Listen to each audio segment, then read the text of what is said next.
আসসালামু আলাইকুম my to family, welcome house wife cooking recipe চ্যানেলে। কেমন আছেন সবাই? আশা করি সবাই ভালো আছেন। আজ আমি আপনাদের সাথে শেয়ার করব একটি স্ন্যাক্স রেসিপি। আজ আমি আপনাদের সাথে শেয়ার করব চিকেন কাটলেট। খুবই ক্রিস্পি একটি রেসিপি, দেখতে হলে পুরো ভিডিওটা অবশ্যই দেখবেন।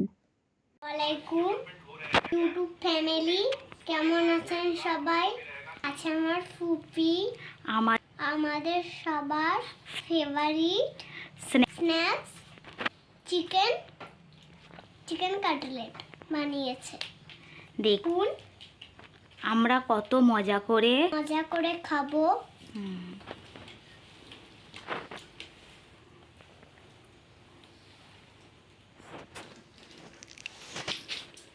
নে তোরা একটা করে নে। না না, তোমাদের ফেভারিট জিনিস একটা করে নি নাও।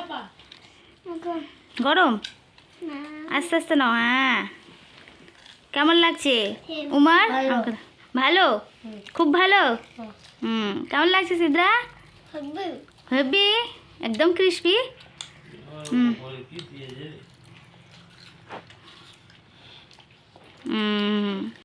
চিকেন কিমা কাটলেট বানানোর জন্য এখানে আমি 500 গ্রাম মতো বোনলেস চিকেন নিয়ে নিয়েছি। মিডিয়াম সাইজের অর্ধেক একটি বাঁধাকপি নিয়ে নিয়েছিলাম, একটি ক্যাপসিকাম কুচি নিয়ে নিয়েছিলাম ও আদা রসুন কুচি নিয়ে নিয়েছি, আর একটি বড় সাইজের পেঁয়াজ কুচি নিয়েছি। তো পেঁয়াজের কোয়ান্টিটি আমি একটু কমই দিলাম, যেহেতু বাঁধাকপি আছে, ক্যাপসিকাম আছে, আপনারা চাইলে একটু পেঁয়াজের কোয়ান্টিটি বেশি দিতে পারেন। তো ফার্স্ট আমি একটি কড়া বসিয়ে দিলাম, কড়াইয়ের মধ্যে আমি তেল দিয়ে দিলাম। এখানে আমি সাদা তেল ব্যবহার করেছি, আপনারা চাইলে সরিষার তেলও দিতে পারেন। তেলের মধ্যে আমি ফোড়ন দিয়ে দেবো। ফোড়নের মধ্যে তেজপাতা দিলাম, আর তার সাথে দিয়ে দিলাম রসুন কুচি ও আদা কুচি। এখানে আপনারা চাইলে পেস্টও ব্যবহার করতে পারেন, কিন্তু কুচিটি দিলে এর স্বাদটি বেশি ভালো লাগে, মানে চিকেনের যে কিমাটি রেডি করব তার স্বাদকে দ্বিগুণ লাগবে। তো আমি প্রথমে এগুলো একটু ভালো করে ফ্রাই করে নেব নেড়েচেড়ে। যখন রসুন থেকে খুব সুন্দর একটি ফ্লেভার আসবে, দেখুন এখানে ভালো করে আমি নেড়েচেড়ে নিচ্ছি। ভালো করে নাড়তে হবে খুবই ভালোভাবে। তো এই রেসিপিটি একদম ইউনিক রেসিপি বলতে পারেন। কাটলেট রেসিপি অনেক রকম পদ্ধতিতে হয়, তো আমি একদম নতুনভাবে বানাবো। তো এখানে আমি চিকেনের কিমাগুলো দিয়ে দিলাম, যাতে তেল রসুন আর আদার সাথে ভালো করে চিকেনটি ফ্রাই হয়ে যায়। তো এখানে আমি 5 মিনিট মতো চিকেনটি তেলের সাথে ফ্রাই করতে থাকবো, কারণ চিকেন যত সুন্দর ফ্রাই হবে কিমাটি তত সুন্দর রেডি হবে। আর কাটলেটের ভেতরের পুর যত ভালো দিতে পারবেন কাটলেট তত ভালো খেতে লাগবে।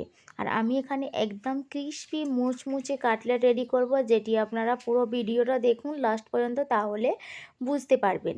তো এখানে কিমাটি হালকা ফ্রাই হয়ে যাওয়ার পর এখানে আমি ক্যাপসিকামটাও দিয়ে দিলাম, কারণ তেলের সাথে ক্যাপসিকামটা ফ্রাই হলে ভালো লাগবে, নাহলে ক্যাপসিকামের যে একটি গন্ধ সেটি খেতে অনেকের পছন্দ হয় না। তো আমাদের এখানে বাচ্চারা তো খুব আনন্দ করে খাবে, তার সাথে বড়রাও এই শীতের সন্ধ্যা এটি মজা করে খাবে। তো দেখুন লাস্ট পর্যন্ত ভিডিওটা, খুবই সুন্দর একটি রেসিপি, অবশ্যই বাড়িতে ট্রাই করবেন, সবাই পছন্দ করবে। তো আমি ক্যাপসিকাম চিকেনকে খুব ভালোভাবে ফ্রাই করতে থাকবো, যতক্ষণ চিকেন থেকে এই যে পানিটি ছেড়ে গেছে যতক্ষণ শুকিয়ে না যায়। খুব ইজি রেসিপি, ভালোভাবে দেখুন, ট্রাই করবেন, অবশ্যই পারবেন। তারপর এখানে আমি স্বাদ মতো লবণ দিলাম, হলুদ গুঁড়ো দিলাম, লঙ্কার গুঁড়ো দিলাম। আপনারা চাইলে এখানে কাশ্মীরি মির্চি কালারের জন্য ব্যবহার করতে পারেন। এখানে আমি দেব ধনের গুঁড়ো দিলাম, জিরে গুঁড়ো দিলাম, আর এখানে দিয়ে দেব আমি চিকেন মশলা। তো আপনারা চাইলে এখানে গরম মশলা অ্যাড করতে পারেন। তো এখানে আমি চিকেন মশলা দিলাম সানরাইজের, তার সাথে দিয়ে দেব আমি ব্ল্যাক পাউডার, এটা অপশনাল। এখানে আমি একটি প্যাকেট পুরো চিকেন মশলা দিয়ে দিলাম, কারণ মশলাটি যত সুন্দর হবে স্পাইস হবে তত ভালো লাগবে। আর কালারের জন্য সামান্য কাশ্মীরি মির্চি দিলাম, বেশি দেব না। তো এখানে আমি 10 থেকে 15 মিনিট মতো সমস্ত চিকেন ক্যাপসিকাম ভালো করে ফ্রাই করতে থাকবো, যতক্ষণ না চিকেন থেকে একটি তেল ছেড়ে দেয়। তারপরে এটির মধ্যে আমি বাঁধাকপি কুচি অ্যাড করে দিলাম। সমস্ত কিছুর সাথে বাঁধাকপিটিও সুন্দর করে ফ্রাই করব। দেখবেন যখন বাঁধাকপিটি সেদ্ধ হয়ে আসে তখন জানবেন হয়ে গেছে। তো এখানে আমি বাঁধাকপিটা মিক্সড করে ভালো করে ফ্রাই করতে থাকবো। আর সব সময় নাড়তে চাড়তে থাকবেন, যাতে নিচে না কোনো প্রকারে ধরে না যায়।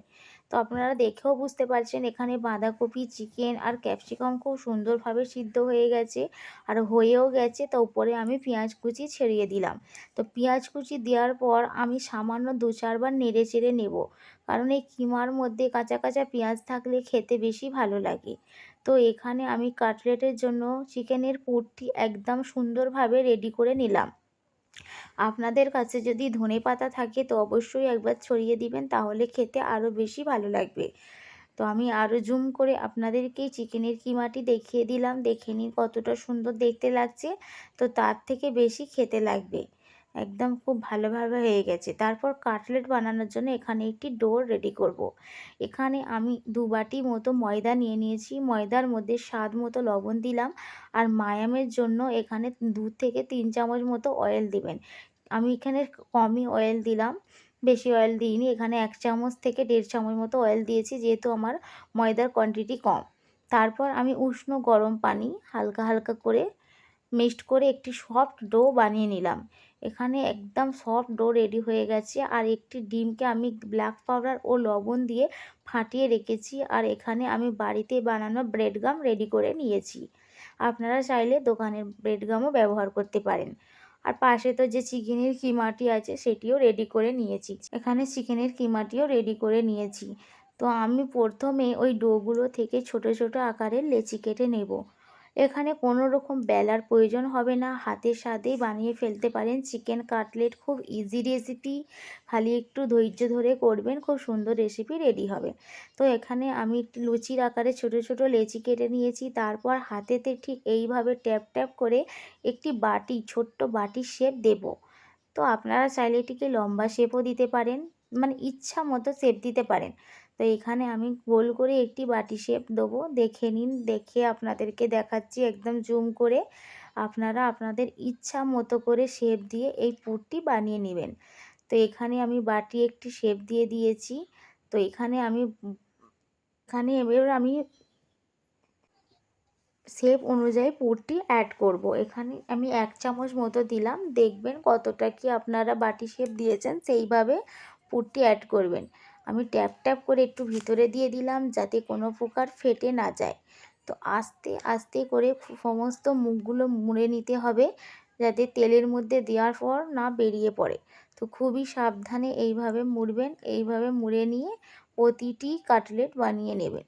খুব ইজি কাটলেট, কোনো রকম বেলার ঝামেলা নেই বা পাউরুটির বা ব্রেডের কিছু প্রয়োজন নেই। ময়দা দিয়েই এই চিকেন কাটলেটটি বানিয়ে নিতে পারবেন। এইভাবে আমি সমস্ত কাটলেটগুলো রেডি করে নেব। চিকেন কাটলেট আপনারা চাইলে অন্য কিছু কিমাও দিতে পারেন বা এই শীতের সবজি দিয়েও কাটলেটটি বানাতে পারেন। একে একে আমি সমস্ত কাটলেটে রেডি করে নিলাম। এটি লম্বা শেপও দিতে পারেন। খুব ইজি রেসিপি। তারপর এটিকে ফ্রাই করার জন্য আমি কড়াই বসিয়ে দিলাম। কড়াইয়ের মধ্যে ডুবো তেল দিয়ে দিলাম। এখানে ডুবো তেলের অবশ্যই প্রয়োজন আছে, কম তেলে এটি ভালো হবে না। তো তেলটি গরম হওয়া পর্যন্ত আমি ওয়েট করব। ফার্স্ট আমি একটি কাটলেট হাতে তুলে নিলাম। তারপরে কি করব, যে ডিম আমি ফেটে রেখেছিলাম ডিমের মধ্যে কোট করে নেব। তো ভালো করে কোট করে নিলাম। তারপরে যে ব্রেড গাম বানিয়ে রেখেছিলাম সেটির মধ্যেও কোট করে নেব। খুবই মুচমুচে ক্রিস্পি একটি কাটলেট রেডি হবে। দেখতে খুবই সুন্দর। কোট করা হয়ে গেছে, দেখতে তো সুন্দর লাগছে, প্লাস খেতে আরও বেশি ভালো লাগবে। মুচমুচে একদম কাটলেটটি রেডি হবে। ভিতরে ময়দা মায়ামও আছে, তার ভিতরে আছে চিকেনের কিমা, তার উপরে আছে ডিম, প্লাস তার উপরে আছে ব্রেড গাম। তো ক্রিস্পি তো হবেই হবে। তো এখানে তেলটি গরম হয়ে গেছে, আমি একে একে কাটলেটগুলো দিয়ে দিলাম। দিয়ে এপিঠ ওপিঠ করে ভালো করে ফ্রাই করে নেব। মনে রাখবেন চুলোর ফ্লেম একদম লো রাখতে হবে, না হলে ভিতরে কাঁচা রয়ে যাবে। তো আস্তে করে চুলোর ফ্লেম দিয়ে আস্তে আস্তে কাটলেটগুলো ভেজে নেবেন। তো সময় তো একটু লাগবেই, কিন্তু রেডি হবে খুব সুন্দর। আমার একদিক হয়ে গেছে, দেখে বুঝতে পারছেন কতটা ক্রিস্পি হয়েছে। আর একদিক আমি আস্তে আস্তে উল্টে নিলাম। কতটা ক্রিস্পি হয়েছে সেটা আমি আপনাদেরকে লাস্ট পর্যন্ত দেখুন ভেঙে দেখাবো। একে একে আমি আরেক পিঠ ফ্রাই করে নেব। এবার আরেক পিঠ ওয়েট করব ফ্রাই হওয়ার জন্য। খুবই সুন্দর একটি ইউনিক রেসিপি। অনেকে অনেক রকম প্রসেসে করে, আমি এইভাবে করেছি, আপনারা অবশ্যই একবার ট্রাই করবেন। খুবই ক্রিস্পি রেডি হবে। আর এই শীতের সন্ধ্যায় এইভাবে কাটলেট বানিয়ে বাড়ির সবাইকে সারপ্রাইজ দিয়ে দিন। আমার কাটলেটগুলো একদম রেডি হয়ে গেছে, দেখে নিন কতটা ফুলেওছে। তো একে একে আমি সমস্ত কাটলেটগুলো রেডি করে নেব, প্লাস সেটিকে সৌন্দর্য দেখানোর জন্য আমি ডেকোরেশনও করব। একটা পার্ট তো আমার কাটলেট ফ্রাই হয়ে গেছে, বাকি পার্টগুলো এইভাবে রাখা আছে। আমি একে একে আবারও সমস্ত কোট করে রেখেই দিয়েছিলাম, একে একে এইগুলোকেও আমি ফ্রাই করে নেব, তাই আমি আপনাদের সাথেও একবার দেখিয়ে দিলাম। এখানে সমস্ত কাটলেটগুলো ফ্রাই হয়ে গেছে। আপনারা এইভাবেও খেতে পারবেন, খুবই মুচমুচে, খালি একটু সস দিয়ে খাবেন। কিন্তু এটিকে আরও আকর্ষণীয় বানানোর জন্য আমি সুন্দরভাবে ডেকোরেশন করব। আপনারা আপনাদের ইচ্ছা মতো করে ডেকোরেশন করতে পারেন। খুবই সুন্দর একটি ইউনিক রেসিপি। তো ডেকোরেশনের জন্য এখানে আমি টমেটো সস ব্যবহার করেছি। আবারও বলছি, ডেকোরেশনের জন্য এটি আপনারা আপনাদের ইচ্ছা মতো ব্যবহার করতে পারেন। এখানে আমি টমেটো কেচাপগুলো কাটলেটের একদম মিডিল পোর্শনে দেবো, দেখে নিন, যাতে বাচ্চারা তো খুবই আকর্ষণীয় হবে, প্লাস বড়রাও দেখে আকর্ষণীয় হয়, বা প্লাস সৌন্দর্যও লাগবে। তো এখানে আমি মিডিল পোর্শনে দিয়ে দিলাম টমেটো কেচাপ, এই দেখে নিন। এবার আপনারা যদি স্মাইল শেপ দেন তো আরও ভালো দেখতে লাগবে। তো আমি এরকম মাঝখানে দিয়ে দিলাম। তার উপরে দিয়ে দেব সাদা তিল। তো সাদা তিলের বদলে আপনারা ধনেপাতাও ব্যবহার করতে পারেন। তো এখানে আমি সাদা তিল দিয়ে দিলাম। দেখুন কতটা সুন্দর বা ইউনিক দেখতে লাগছে। দেখেই মনে হবে না যে এটি চিকেন কাটলেট, মনে হবে কিছু একটা নতুন ধরনের আইটেম। তো এইভাবে বাড়ির সবাইকে সারপ্রাইজ দিয়ে দিন এই শীতের সন্ধ্যায় কাটলেট বানিয়ে। দেখে নিন, এখানে আমার কাটলেট একদম রেডি হয়ে গেছে। মাশাআল্লাহ, খুব সুন্দর দেখতেও লাগছে, প্লাস খেতে তো খুব মজা হয়েছে, আর একদম ক্রিস্পি হয়েছে। দেখেও বুঝতে পারছেন কতটা ক্রিস্পি হয়েছে, ডবল কোটভাবে ফ্রাই হয়েছে। তাই খুব সহজ রেসিপি, আস্তে আস্তে করে বানাবেন, খুব ভালো রেসিপি হবে। তো এখানে বাচ্চারা তো খুব মজা করে খেয়েছে, আমরা বড়রাও খেয়েছি। কাটলেটটা কতটা ক্রিস্পি হয়েছে সেটি আমি আপনাদেরকে একটু ভেঙেও দেখাবো। দেখে তো বুঝতেই পারছেন ক্রিস্পি হয়েছে, তো আমি আপনাদেরকে একটু ভেঙেও দেখাবার চেষ্টা করব। এই দেখুন চিকেন কাটলেটটি কতটা ক্রিস্পি হয়েছে, মাশাআল্লাহ, দেখতেও কত সুন্দর আর খেতেও ভালো। এইভাবে অবশ্যই একবার বানিয়ে ফেলবেন বাড়িতেই চিকেন কাটলেট। আল্লাহ হাফেজ।